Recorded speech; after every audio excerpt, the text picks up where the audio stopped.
Olá, tudo bem? Meu nome é Alessandra Medeiros, sou tutora dos cursos superiores de Tecnologia EAD da Universidade Paulista, Polo Epitácio Pessoa. Esta é a tutoria do PIN. Sejam bem-vindos ao aula 2, onde serão abordadas a estrutura e a formatação do projeto. Todo trabalho acadêmico, seja uma monografia, seja um projeto, seja um artigo, eles têm uma estrutura formada por elementos. São eles, os elementos pré-textuais, textuais e pós-textuais. Os obrigatórios e mais utilizados no PIN são esses que trouxe aqui, mas existem outros, os opcionais. Nos elementos pré-textuais, temos a capa e a folha de rosto, que elas trazem as informações de identificação do projeto. Temos o resumo, que apresenta uma visão rápida do conteúdo do projeto e as palavras-chave. Temos o abstract, que é um resumo em língua estrangeira, podendo ser inglês, espanhol ou francês. E o sumário, que enumera os capítulos e páginas do trabalho. Nos elementos textuais, temos a introdução, a parte inicial do texto. Então, ela informa o objetivo, a metodologia de pesquisa utilizada, ela apresenta a empresa, objeto de estudo e suas características, e vai apresentar exatamente os capítulos, ou seja, o que será abordado em cada um dos capítulos do seu projeto. As considerações finais, ela aborda justamente a análise crítica da relação prática e teórica da pesquisa. Então, ela vai fazer o fechamento do seu projeto. E, como elemento pós-textual obrigatório, as referências. Então, toda citação acrescentada no seu trabalho terá a referência no capítulo das referências.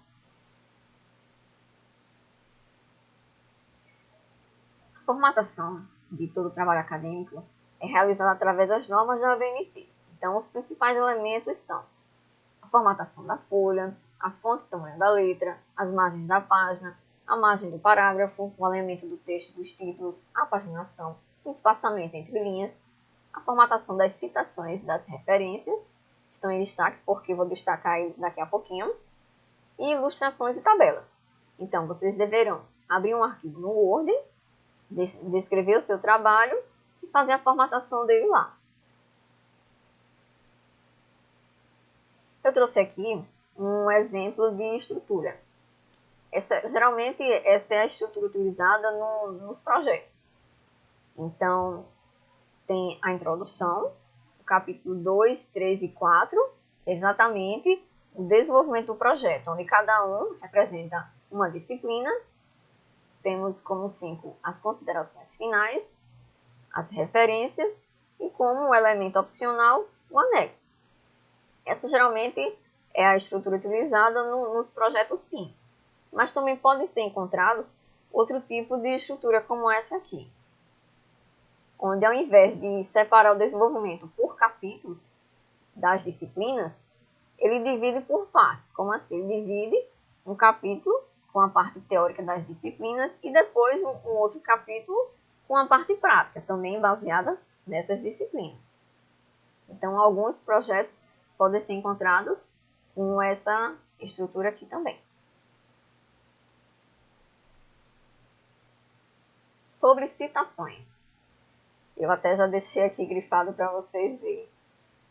Bom, as citações são informações coletadas de fontes de pesquisas como um livro. Então, vocês vão utilizar das definições, das classificações, das informações dos autores sobre os assuntos abordados no seu trabalho.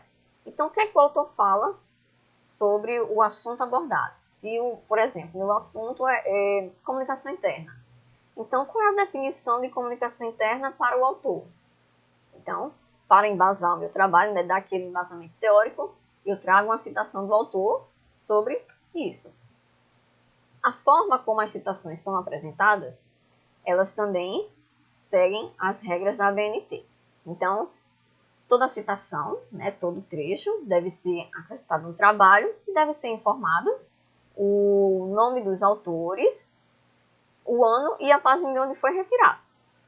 Essa referência ela pode ser inserida no início da frase, como está aqui, ou no final da frase.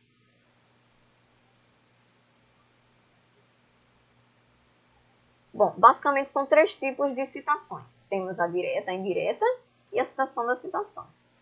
Na citação direta, o trecho ele é retirado, né, ou seja, coletado do livro exatamente do jeitinho que está escrito lá. Então, vocês retiram o trecho, colocam no trabalho de vocês e colocam a referência.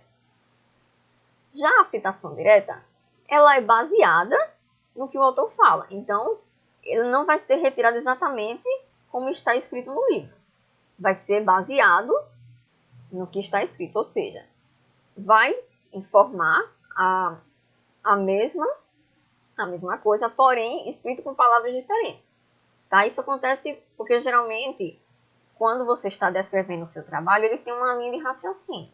Então, às vezes, quando você vai lá retirar um trecho do autor, ele vem com a linha de raciocínio do livro do autor. Então, ele está em outro contexto. Então, para colocar essa informação dentro do contexto do seu trabalho, você pode colocá-lo através de uma citação indireta, utilizando as suas palavras, mas sem sair do foco do que o autor está falando.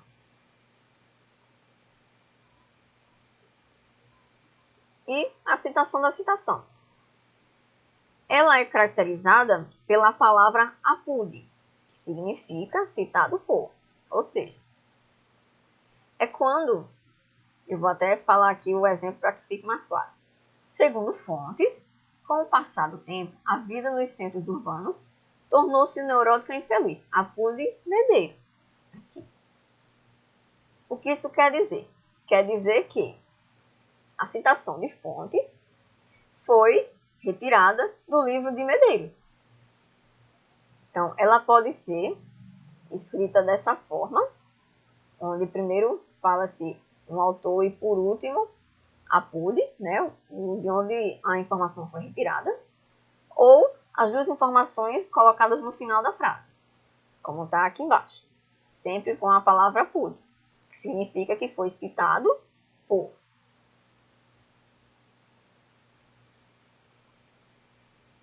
Um outro ponto importante são as referências. Então, toda citação referenciada dentro do meu texto, eu devo informar, no capítulo das referências, a referência daquela citação. Então, se eu, como aqui no exemplo, se eu trouxe uma citação de Stoner e Freeman, no capítulo das minhas referências, eu devo colocar a referência do livro de onde ele foi retirado.